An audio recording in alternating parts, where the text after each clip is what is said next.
Hello everyone. There are two important things happened yesterday in the aftermarket hours. One, HCL Tech Q3 results and India's December month consumer inflation data release. Hence, in this video, let's discuss those in detail along with our regular pre-market report for today, 14th Jan 2025 for the Indian stock market in terms of Nifty and Bank Nifty. First, India's consumer inflation for December month came as 4-month low value 5.22%, which is below compared to November month data and below compared to analyst expectation. In addition, more importantly, food inflation dropped to India's comfortable average around 8%. So, inflation data is the really surprise and very good from economic perspective. One less thing to worry. And also now this increased the chance for RBI to perform their interest rate cut in the upcoming February month MPC meeting. Hence, in one simple sentence, this inflation data is positive. Then the second OK positive was HCL Tech Q3 earnings. If required, please pause and have a look. Here I compared the Q3 earnings results actual value with a Bloomberg estimate. Almost all revenue, net profit, EBIT and its margin all came as very close to the expectation, and sequentially revenue increased 3.6% and profit increased above 8%. I mean, in comparison on Q2 quarter over Q1 quarter, profit increased only by 1%. So this 8% profit increase sequentially is very good. In addition, for the future guidance, HCL raised the lower end of the revenue growth guidance to 4.5% from earlier 3.5%. Again, in addition to that, HCL Tech announced the interim dividend of 18 rupees per share and special dividend of 6 rupees per share. In total, for this Q3 quarter, the announced dividend is 24 rupees per share. Hence, according to me, HCL quarterly results and update wise, it was okay and good, but already stock increased after the TCS results, so we can't say anything may happen. Now, regarding the yesterday's Indian market negativity, at present most of us know, but for everyone's benefit, I like to highlight it. Friday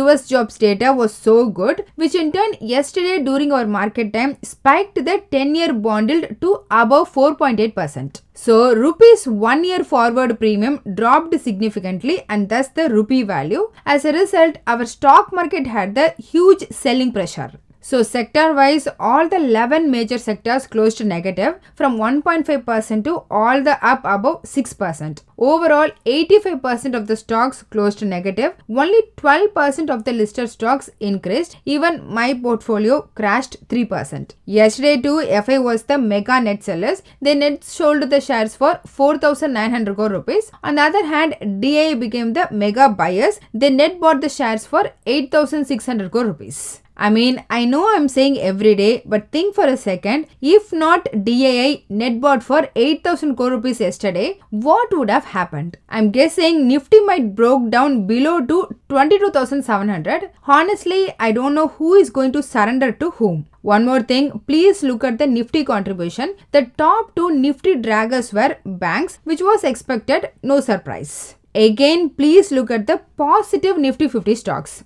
Only 4 stocks closed positive, and out of 4, 2 of them were banks, Axis Bank and IndusInd Bank. How and why? I mean, both these banks are going to release their earnings results this week, so maybe these two banks might had some short covering. And possibly after releasing the results, at least that might prevent the banking from further fall, but I'm not sure. Always expect the unexpected. Anyway, let's move on to the US market. During weekend, US government introduced new sanctions on the Russian oil carrier ships. So now this expects to disrupt the oil supply between India and China, and which in turn expect to increase the Middle East oil demand as well as US oil demand. So oil price increased above 1.5%. At the time of this video, Brent crude trading around 81 US dollars per barrel and WTI crude trading around 77 US dollars per barrel. Because of this oil price increase, all US oil stocks increased. However, analysts predicted that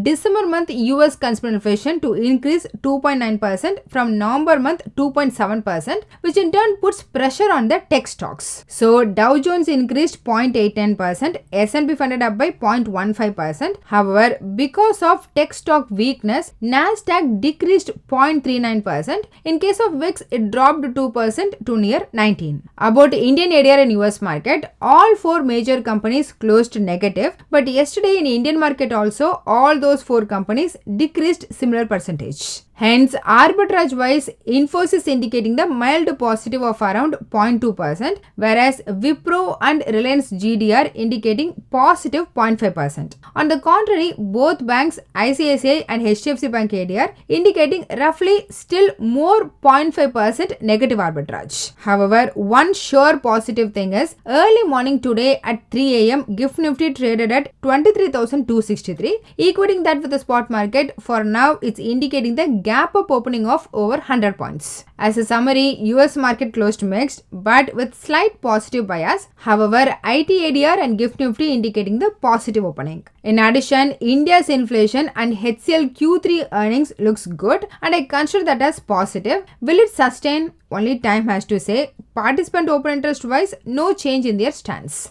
Moving on, as per stock open interest, ITC, Paytm, HCL Tech, Zomato, Nykaa, KPI Tech got an increased open interest along with a negative close indicates the short build-up. On the other hand, only 6 stocks ABC Capital, HUL, Axis Bank, TCS, Indus Tower and IndusInd Bank got an increased open interest with a positive price close, which means these stocks got the long build-up. About the things to look out, HDFC AMC, Hathway Cable, Network 19 and Shoppers Shop are some of the major Indian companies with earnings results are still released today. In terms of macroeconomic data, during our market hours, India's wholesale inflation data is due. Then in the afternoon, both Germany and Europe's economic sentiment data is due to release. Finally, in the aftermarket hours, US wholesale inflation and EIA short-term energy outlook and some FOMC member speech are some of the things we need to keep an eye out today. Coming to technical, Nifty opened over 200 points gap down and remained under pressure throughout the session, then closed below 23,100 with above average volume. Thus, on the daily chart, Nifty formed a bearish candlestick pattern and continued lower high formation for the 7th consecutive session. In addition, Nifty slipped below its previous swing low and continued to trade below all key moving averages. Notably, 10-day exponential moving average has fallen below 200-day exponential moving average with RSI and MACD momentum indicators remaining in negative bias, all indicating increasing bearishness and also indicating a lack of buying interest. However, on one positive side, it held that 23,000 mark, which remains a key level to watch. So over the next few days, if Nifty sustains above 23,000, it could signal a potential recovery. Conversely, a decisive fall below this level might trigger a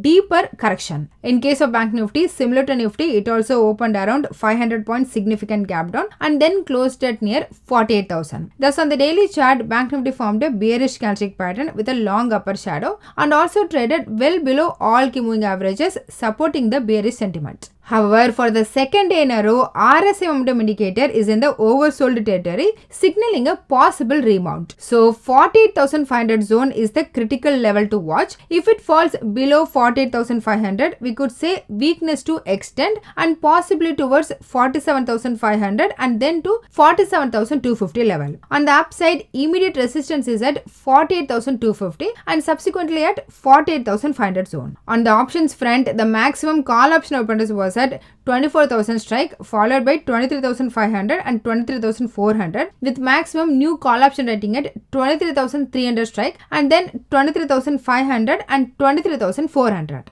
On the put side, the maximum open interest was at 23,000 strike, followed by 22,500 and 23,100 with maximum new put option rating at 23,100 strike and then 23,000 and 23,200. Thus, from options data, Nifty might trade within the range of 22,500 to 24,000 in the upcoming session. So that's all in this video. Hope you all got some information. Please consider subscribing the channel and liking the video so that it will help me beat the YouTube algorithm and also motivate me to do more. Please don't make any investment based on this, as I'm not a SEBI registered advisor. I'm doing this for me and viewers' educational purpose only. Thanks for watching.